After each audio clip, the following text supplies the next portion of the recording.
And therefore, Isaiah 30:18 says these words, and therefore will the Lord wait, that he may be gracious unto you, and therefore will he be exalted, that he may have mercy upon you.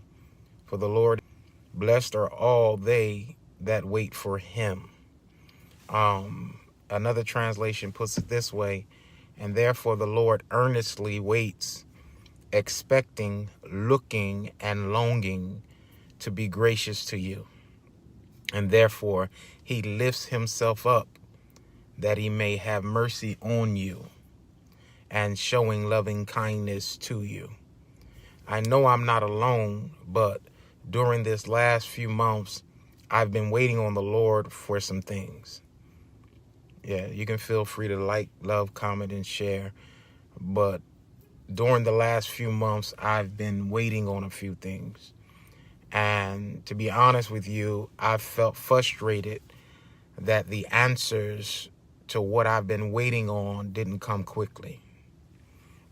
I know God is omnipotent, so the answer not coming is a frustrating answer, because I have a God that knows all, that sees all, and is everywhere. So if the answer is not coming, it's not because he is unable to do it. The problem is never too big for God to solve.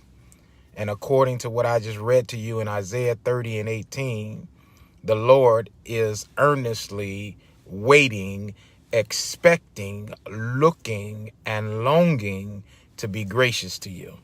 That's what the text says. And when you look at earnestly, he's emotionally involved in this process. He doesn't sit back coldly and wait to bless us.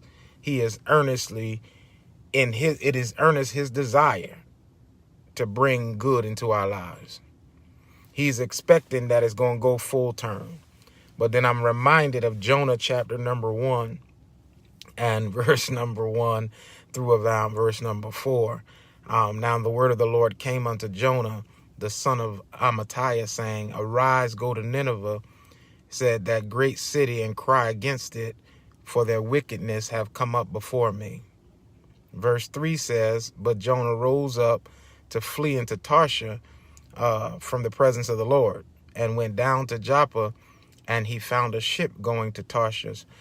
So he paid the fare thereof, and went down into it to go with them unto Tarshish from the presence of the Lord. Verse 4, but the Lord sent out a great wind into the sea, and there was a mighty tempest in the sea, so that the ship was like to be broken. The ship was still in one piece, but it appeared to be broken. That's how much it had been through. We got to look at this interaction, not just in verse 1, but throughout the book of Jonah, the interaction between Jonah. God tells him to go to Nineveh, which is a large crooked city who had already done Jonah's people wrong. Jonah goes the opposite direction to Tarshish. He makes his own decision about where he will go. Be careful of making your own decisions about where you want to go. God actively waits on Jonah to come around. He sends a storm. Then he sends a fish to swallow him up. And in the midst of all that trouble, Jonah finally calls out to the Lord and says to the Lord, deliver me.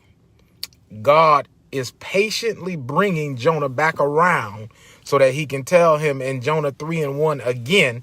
Then the Lord came to Jonah a second time, go to the great city of Nineveh and proclaim to it the message I give you.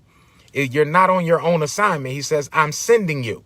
Verse 3 suggests Jonah obeyed the Lord, the word of the Lord, and went to Nineveh. Now, Nineveh was a very large city, and it took 3 days to go through it.